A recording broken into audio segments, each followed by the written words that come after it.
affects lives not just in Rhode Island and in New England, but really across the country and across the world. So I want to get into it because there's a lot of different elements here. But I want to first start by thanking all of you for coming here. I know a lot of students are here as well.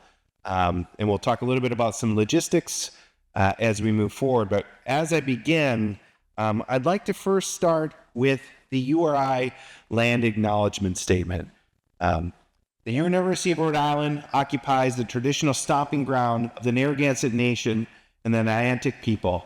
We honor and respect the enduring and continuing relationship between the Indigenous people and this land by teaching and learning more about their history and present-day communities, and by becoming stewards of the land we, too, inhabit.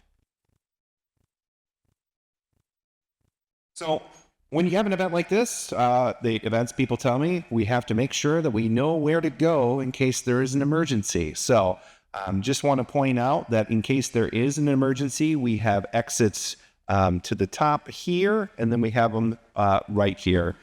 What you probably don't realize is that right before when we're setting up, we had a popcorn machine, and then there was a fire alarm, and so we actually had to use the exit. So unfortunately, you didn't get some of this wonderful popcorn, but it was really great. So, again, we'll have food out until 7. Please feel free to go and eat. We have candy. We have all sorts of stuff. This is a movie.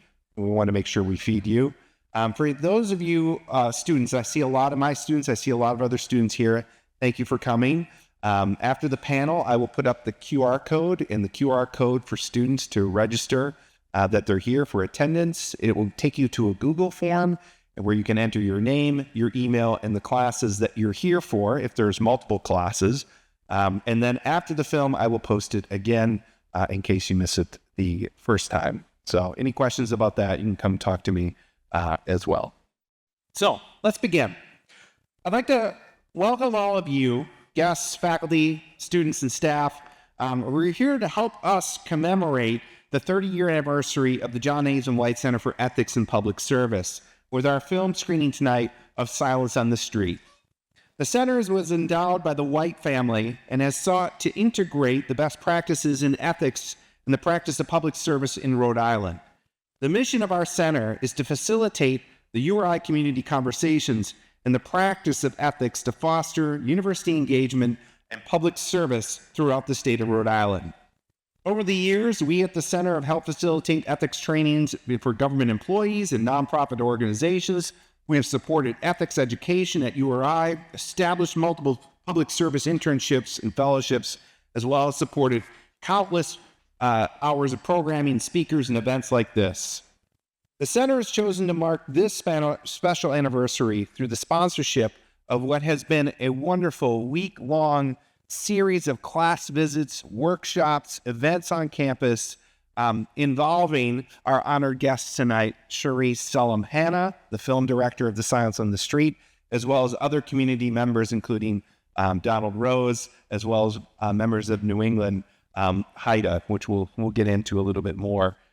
These have been truly eye-opening and connecting different constituencies across the community and campus to really help not just raise awareness, but deepen awareness and figure out how we can better collaborate to combat this opioid and fentanyl epidemic that's facing our communities. Overdose is a leading cause of accidental death in the state of Rhode Island. And this week, we've worked together to break the silence around this issue that impacts us all, whether directly or as individuals or within our families or across our own communities. So in that spirit, we are happy to support the Rhode Island premiere of Silence of the Streets tonight, a documentary that chronicles the illicit opioid crisis in New England, focusing on the Connecticut region, as well as the compounding impacts on Black and brown communities and their journey through addiction and recovery. Silence in the Streets was written and directed by public health advocate and award-winning playwright Sharece Sellem-Hannah in partnerships with the project's executive directors Bob Lawlor and Anna Gasinski, both here tonight, of the Connecticut high-intensity drug trafficking area, referred to as HIDTA. We'll just keep calling it HIDTA from now on because it's a very wordy title. It's good, though. And the Center for Disease Control Foundation. But of course, tonight, this event and all the other programming would not be possible without the funding from these various different organizations that help fund the film, including the Connecticut Overdose Response Strategy Team, the Office of National Drug Control Policy, New NE-HIDTA, CDC Foundation, and the Alliance for Prevention and Wellness. We also cannot have this level of events without just a complete team of people helping across the URI campus. I can't list all of them by name. We'll be here all night. But these are just some of the folks that have really helped work to put this together, including members of comms, of events, of course, the members of the New England, Rhode Island, and Connecticut HIDTA, Office of the President, and of course the founder, the John Hazen White family and the TACO Foundation, who endowed the center to make this possible. So I want to thank all of you. If you're in the crowd tonight that you helped, I want to just give a special thanks for that.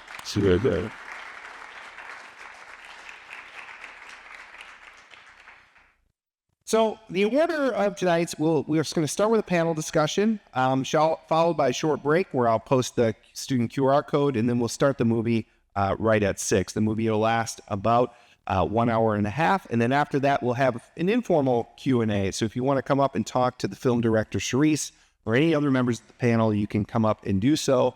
We'll keep it relaxed, and then we'll end everything at 8. So to start the panel discussion tonight, I want to welcome our panel to the stage, and I will introduce all of you. So first we have Bob Lawlor. Bob is going to be our panel moderator. As I mentioned before, Bob is a producer of Silence on the Streets. He has been a leader in law enforcement with a dedicated focus on addressing addiction and overdose. A graduate of Georgetown University with a master's in addiction policy and practice, Bob has been well positioned in the intersection of public health and public safety. With a decade of experience at HIDTA and overdose response strategy, he has pioneered innovative approaches to blend health-focused interventions with law enforcement strategies.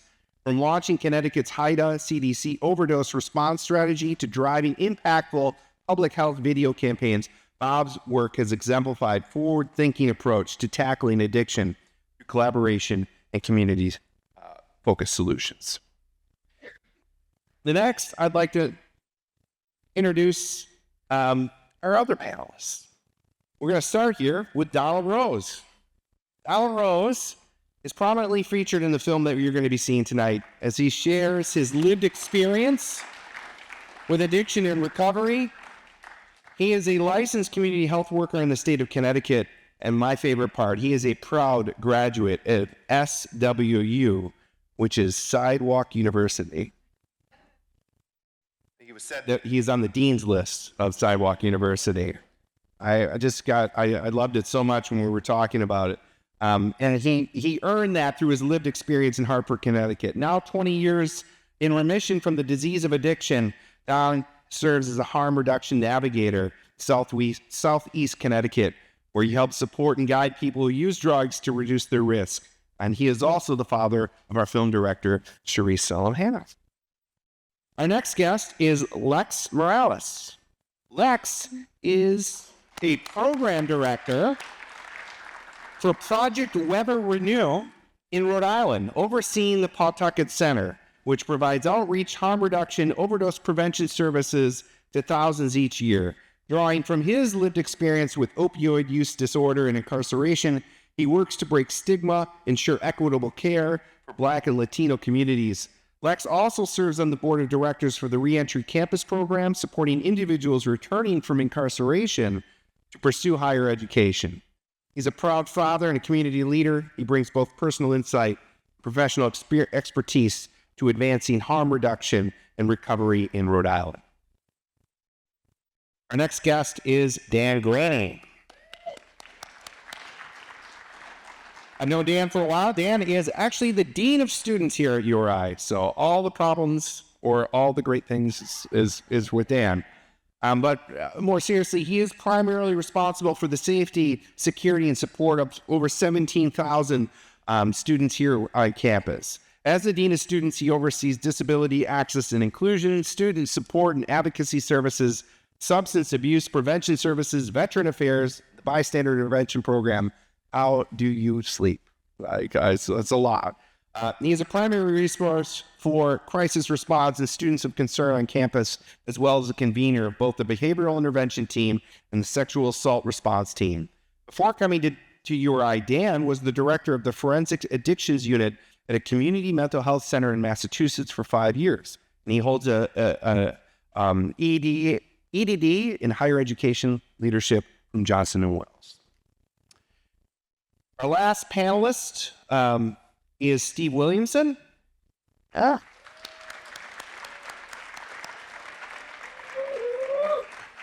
Steve has been involved in substance use, harm reduction, and recovery space really since the late 80s. In the early 90s, he was an activist and street outreach worker conducting needle exchange and HIV prevention with with ACT UP Boston. He has since worked several nonprofit organizations and helped start Project Weber Renew, which serves as the primary harm reduction agency in Rhode Island. Currently, Steve works in the Rhode Island Department of Health, focusing on removing barriers to preventative health care. He holds a PhD in political science from the University of Connecticut and an MA from our own program here at URI. Yes. He also is teaching a class at URI, so he's a fan club here. But of course, this evening would not be possible without our featured honors guest here, Sharece Sellem-Hannah.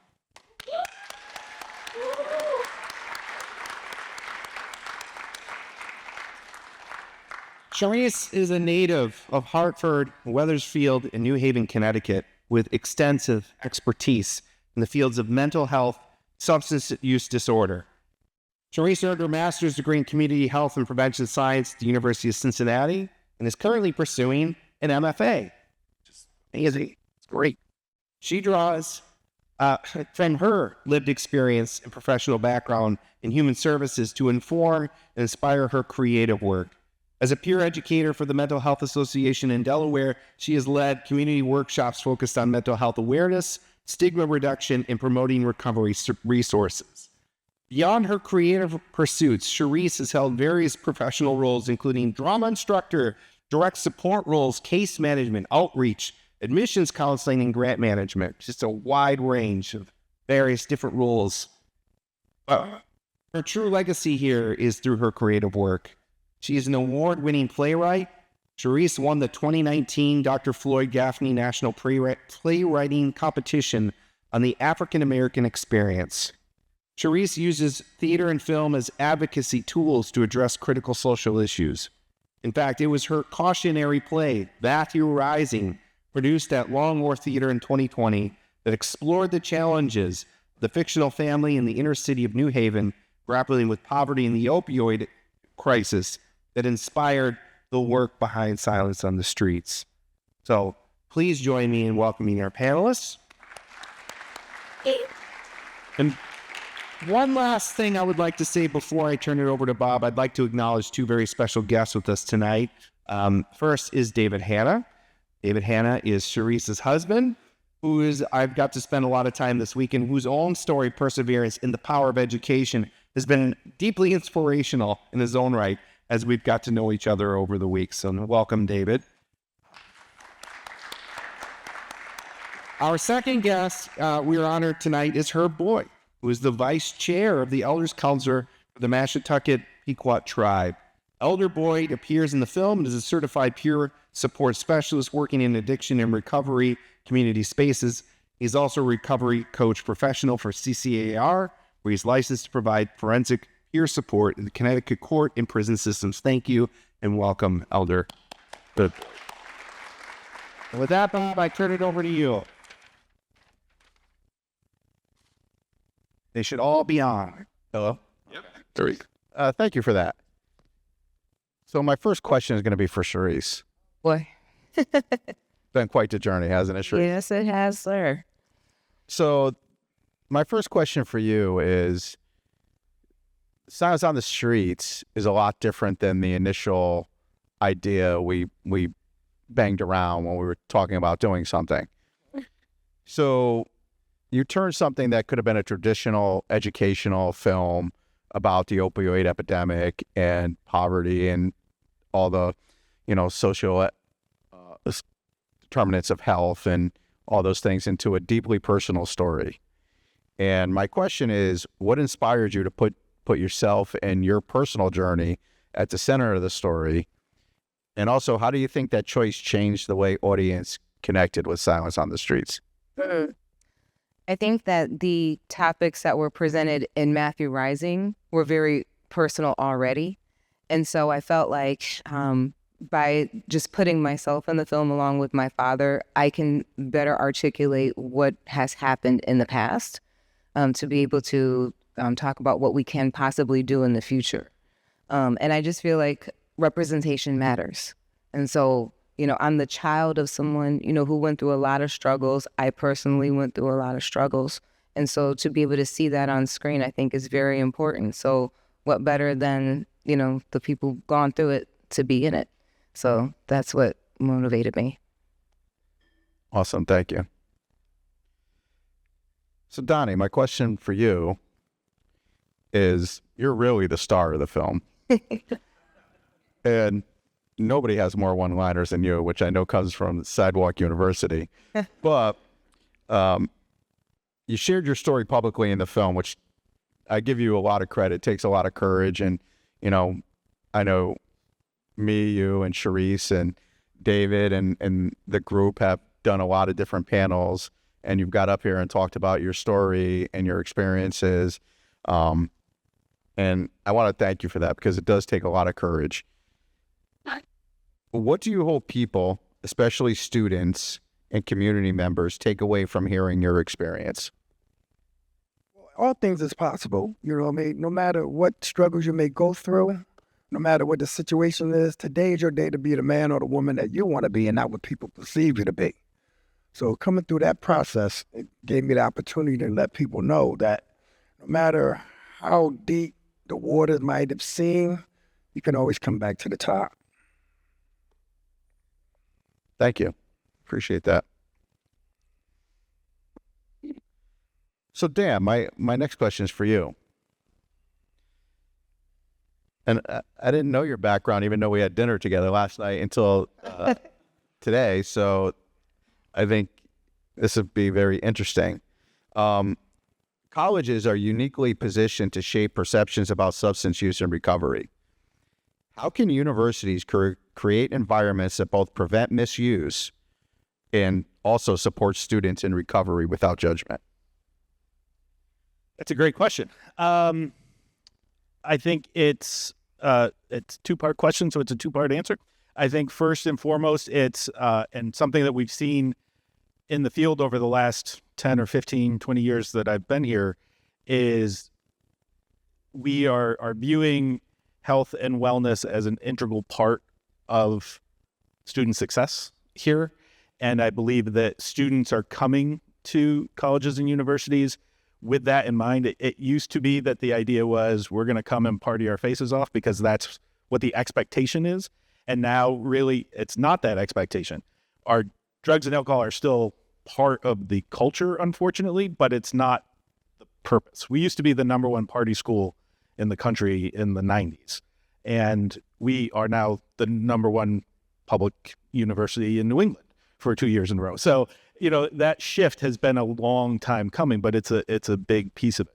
And I think what can colleges and universities do to support students that are in recovery is to recognize them, that it's not something to be ashamed of. It's something to be proud of. It's something there's no shame in seeking support and getting support amongst your peers, amongst professionals, using the resources that are available to you. And it's incumbent upon the university or the college to make those resources available so that you don't have to, go it alone or try to find things and find community resources or things like that. If you have them here, be able to use them. Awesome. Thank you. Lex, it was nice to meet you tonight.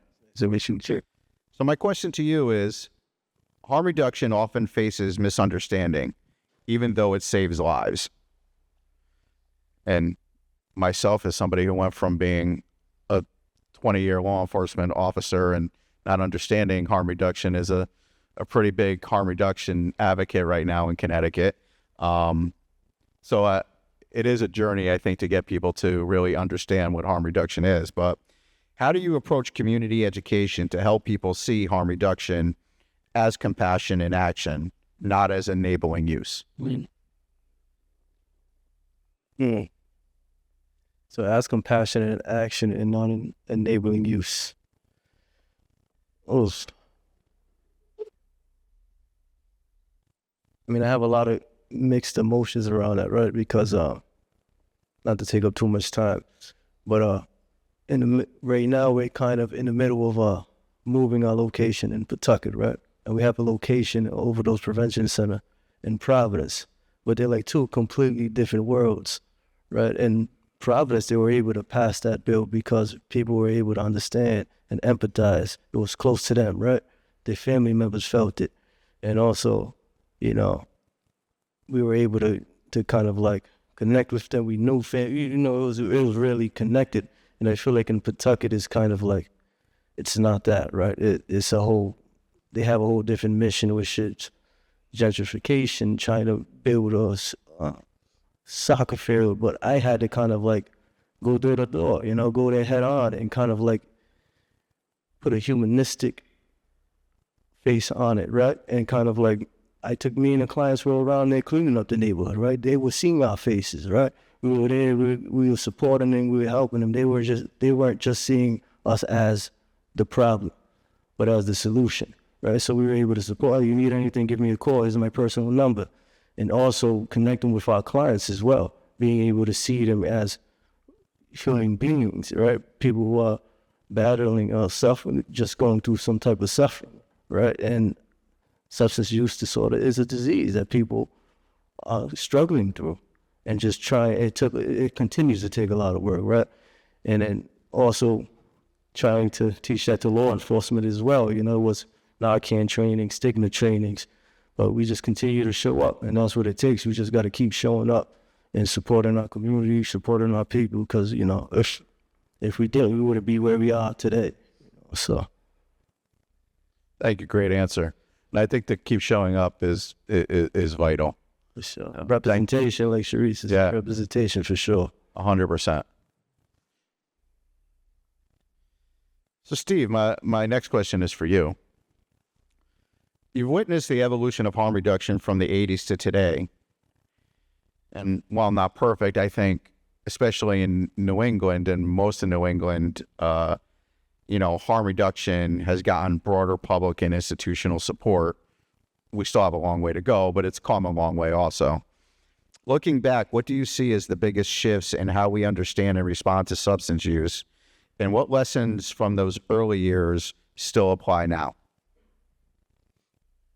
So I think the biggest, I think there has been a big shift in public awareness of the issues surrounding drug use, and particularly, around the problem of overdose. And honestly, I feel like that shift in public perception resulted from really tragic kind of circumstances, because we had, the OxyContin, boom, and we saw whole sections of society that normally would not. So, working in the sort of addiction and recovery space, it was quite normal to find somebody with an opioid habit who had been using other drugs usually first, and who'd kind of maybe got a little further in their life. And all of a sudden we had like high school students who had injured themselves playing football, who had, heroin habits because they were given these pills and they were told they were not addictive. We had people who had been in long-term recovery being told these pills are not addictive, you can use them freely, only to discover that they were actually highly addictive, right? And then people are, had their lives derailed by this. And a lot of middle-class people, a lot of white people ended up dying. And that always gets people's attention,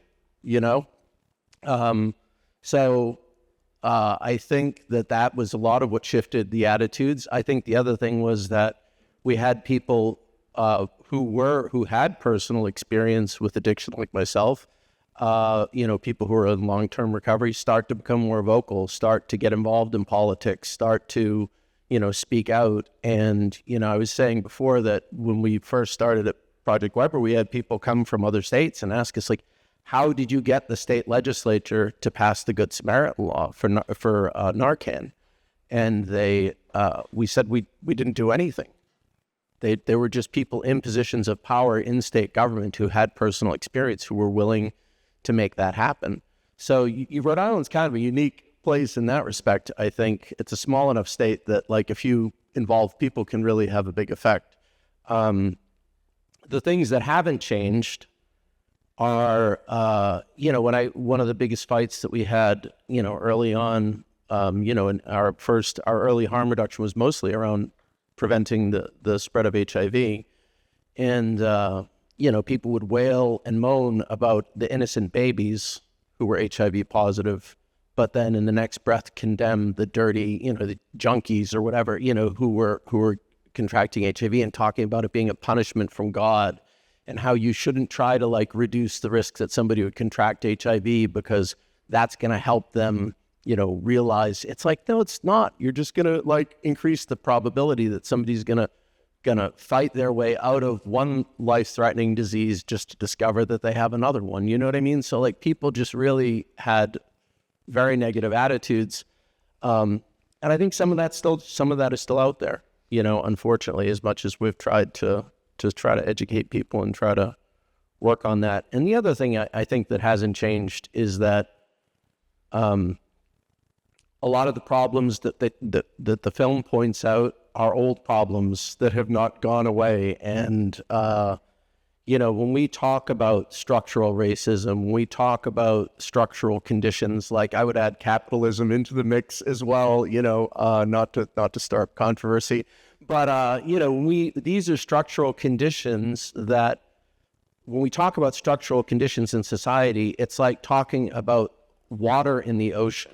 Like, oceanographers do not spend time arguing about whether or not things that came out of the ocean are wet, right? We shouldn't be spending time arguing about, like, whether the systems we're dealing with in society are racist, right? I think we just assume, because if we assume that if we see that racism is at the foundation of this country, right, like, and it is a structural component of our day-to-day lives, then it does affect everything. And we just really, the question then becomes, we can skip the question of if and jump right to how, right? And at least cut out some time there. And then the other thing I would just say is that, these are very deep problems.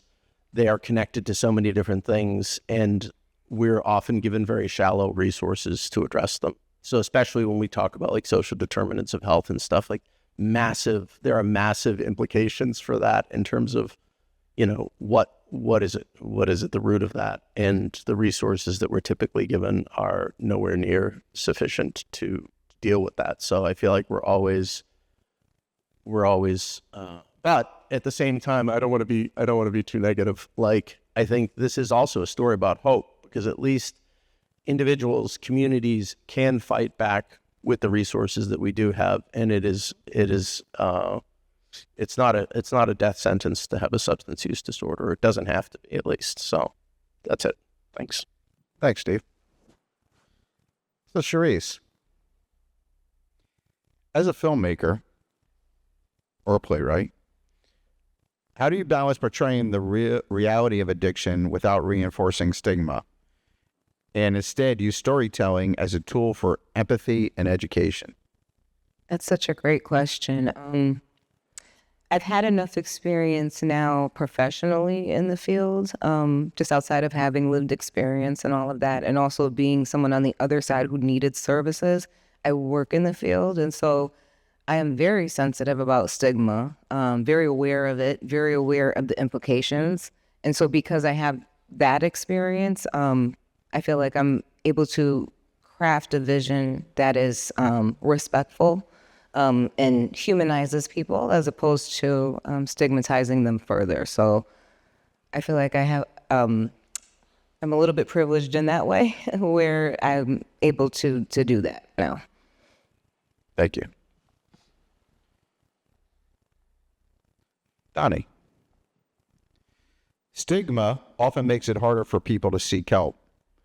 What types of language, attitudes, or community responses make a difference for you when you were in your recovery journey? And how do you approach people who are you're trying to get into a recovery journey? Well, stigma plays a major part. I've been stigmatized myself. Language matters, and how you approach people and how you speak to them, and dehumanize them with such words like junkie, dope fiends, things of this nature. And when you give people such titles, it just makes them feel less than. Well, me, I'm a harm reductionist today. My disease has been in remission for the last 20 years. And so I'm out there in the community working with people with substance use disorder. And, I'm very familiar with that street life. So I have a tendency of talking and working with people that may go through such things because, a lot of us are able to take showers and things when we have a hospital, a doctor's appointment, or have to go get a physical and things of that nature. Well, a lot of people that's out there with substance use disorder are not in that position. People that's houseless, not in that position. And they be needing the services just as well. So what it is, it becomes a trust. You have to have a rapport when you're out there working in a community with such people. And, the main thing is they allow me to be in their lives. Not for me to just, I bring them services, but they have to allow me to be in their lives and trust you enough to receive the services. There's agencies and resources everywhere, but they don't access them because of the stigma.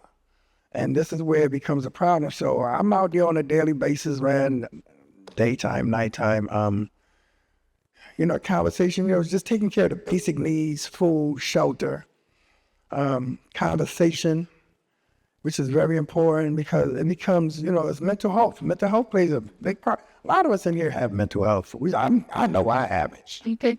I just go undiagnosed, that's all. But it is what it is, and we learn to overcome and just keep moving forward. Well, they're in the same boats too, and they're just trying to get help. But when you have a disease of addiction and it's constantly trying to prevent from being sick, everything becomes second nature. So I just want to be there in that gap when they, need that help, need that assistance. And I'm going to be the one that bring the resource to them instead of them going to the resource. So my main thing is just connecting with all the resources possible. In the streets, they say I'm the plug. That's what I'm a plug.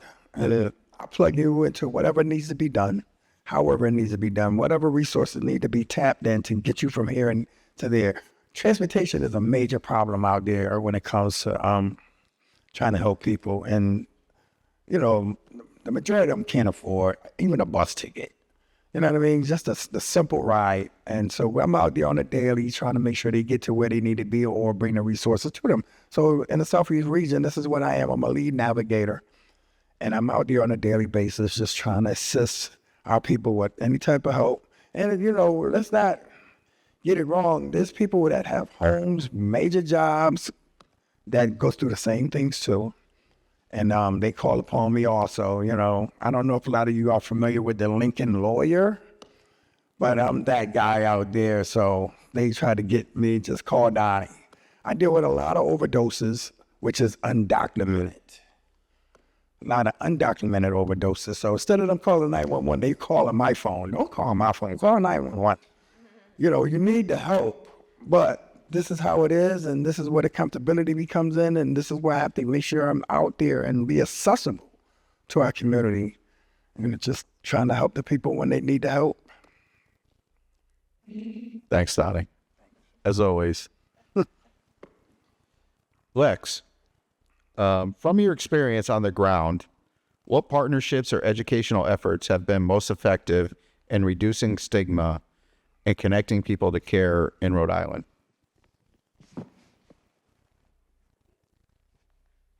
I would say definitely the partnership with educational partnerships with like the universities, Brown University coming to support us, doing our drug checking, allowing folks to check their substances and seeing what they have in their substances and educating the folks on the substances they're using. You know, they have a safe place to come and check their substances. They have a safe place to kind of like feel sick, you know, to be able to learn. And there was a situation where a gentleman had a substance which was giving him muscle spasms, and he was hallucinating a lot. And that was going on for like about a week. We didn't know what the hell was going on. We called the ambulance, they didn't know what the hell was going on. So then we were able to test his substance and find out that it was medetomidine, which is a sedative, an animal drug. So that was giving him no side effects. And then he tried a different substance, and that wasn't happening to him. And later on, we were able to connect him with our Victor, which is connected with us now. So we have a MAT inside our Providence location. We have like all different types of therapies, gong therapy, we have meditation, we have all types of things going on over there that the person is able to connect with the services when they want to. So when he was ready, he came. You know, he got our MAT and he was good for a while, and, you know, he backtracked, but we're still there when he's ready again, you know, and that's what it's about. It's about just being there for our clients, you know, and back to the education piece of it, that supported us a lot, you know, like just also having, you know, I guess people want to see, or the government wants to see like those, you know, professionals or doctors, and they want statistics, and they want to see the numbers. They want to see, all right, is this valid, you know, which it should be valid if it's coming from the people, but, you know, that does support us, you know, in the work we do, and being able to go to the State House and show how many overdoses are happening, being able to gather all that information. So definitely, that's been big. Just connecting with these different universities, being here to speak, being able to be with other people from the community, being able to voice our stories, you know, and seeing how it's affecting our society today, and just being able to come in community and try to come up with a solution and continue to show up. So yeah. Thanks, Lex. Appreciate that. Thank you. Dan, what role do you see education playing, both inside and outside the classroom, in shifting campus culture around stigma and promoting harm reduction? When I first started here at URI, I started in substance abuse prevention. And I was often asked, what is that like? And I described it as hitting your head against a brick wall over and over again, trying to get college students to stop drinking. And my philosophy about that changed pretty quickly, because with the harm reduction method or technique or, philosophy, it wasn't about getting them to stop. It was about getting them to be more safe about it, right? Maybe you don't have to stop completely, but maybe you do it in a different way so that you and your friends are safe. And it's about being able to have a good time while at the same time being healthy and well and successful. And so I think to answer your question, I think it's a combination of talking about it openly in classes, talking about what students are experiencing, what they're seeing and living on campus. And then outside of the classroom, you learn just as much by actual experience. And whether it's at a party or with a group of friends or in a residence hall or wherever it is, and just engaging and being a part of the community and realizing how your decisions and your friends' decisions impact everybody around you and not just yourself. That's a big thing about being a part of the community. And we hope that as much as our students are successful with their education, they get a degree and they go out and do wonderful things and get all these great jobs, but we also want them to be engaged and good citizens for whatever communities they go into after here. So it's just as much about developing that empathy and understanding inside and outside the classroom. Thank you. Appreciate that. Steve. So if the time is right, I think you got the last question for the night. Your current work focuses on removing barriers to preventative health care. How do you see harm reduction fitting into that framework, particularly in addressing stigma and making care more accessible across Rhode Island communities? So I think, when we talk about barriers to care, that can be any number of things. So that could be somebody doesn't have transportation, somebody doesn't, have access to health insurance, somebody doesn't have access to, there any number of things that could be a barrier to care. I think that, when we talk about barriers to care, when we talk about substance use disorders, I think, stigma is one of the barriers that needs to be addressed.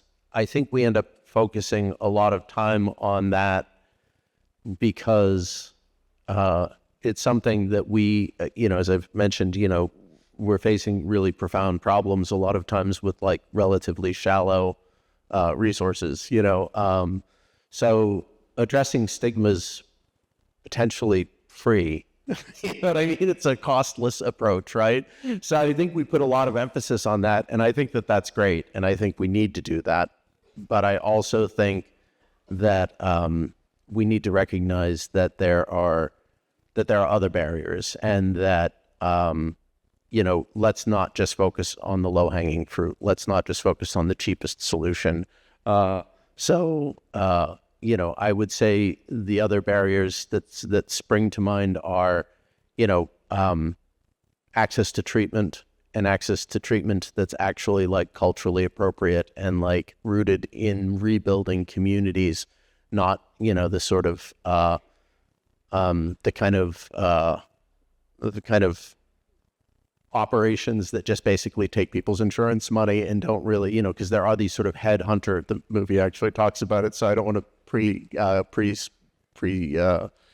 don't want to give anything away. But there are these headhunter organizations that basically make a profit just getting people signed up to treatment. Like there's profiteering that goes on in these operations. There's people do try to extract money from the system without really providing any benefit. So I think those things can be barriers, but access to good, meaningful treatment, and also to mental health services. I think that's a huge barrier because, as was mentioned, I think it's pretty uncommon to find somebody who doesn't have some history of trauma, some co-occurring mental health issue, when someone has a substance use disorder. So, Thank you. I appreciate that.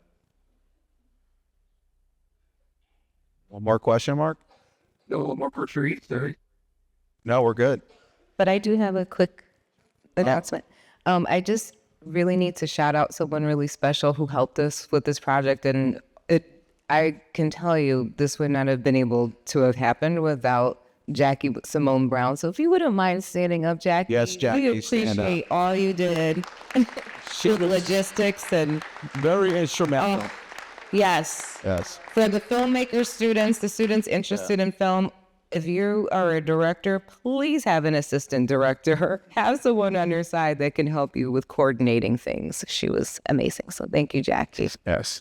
And the other thing I did want to mention is we are filming this panel. And so after you watch the film, I would love to hear your thoughts and what you experienced after watching this film. So please reach out to my husband here, come down to him. He'll be back there with David Trapasso, who also was on the crew to film this film. So a round of applause for David Trapasso with Film Haven.